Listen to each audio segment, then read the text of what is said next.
महाराष्ट्राचा।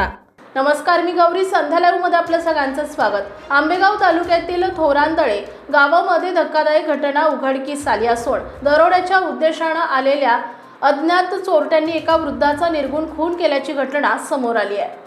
मिळालेल्या माहितीनुसार थोरांदळे येथील पाईनमाळा परिसरात राहणारे दामोदर जयराम मिडे वय वर्ष 62 हे घरात एकटे झोपलेले असताना अज्ञात चोरट्यांनी घरात प्रवेश केला। यावेळी चोरट्यांनी धारदार शस्त्राने त्यांच्या डोक्यावर वार करून त्यांची हत्या केली। घटनेनंतर परिसरात भीतीचे वातावरण निर्माण झाले असून चोरट्यांनी घरातील ऐवज लंपास केला आहे का याबाबत अद्याप स्पष्ट माहिती मिळालेली नाही।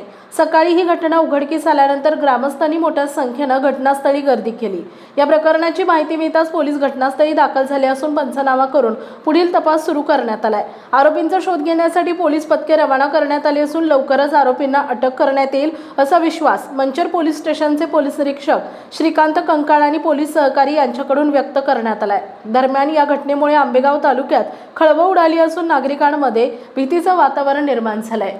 ताज्या आणि महत्त्वपूर्ण बातम्या पाहण्यासाठी आजच आमच्या संध्या लाईव्ह न्यूज चॅनलला YouTube वर सबस्क्राइब करा आणि बेल आयकॉन प्रेस करा।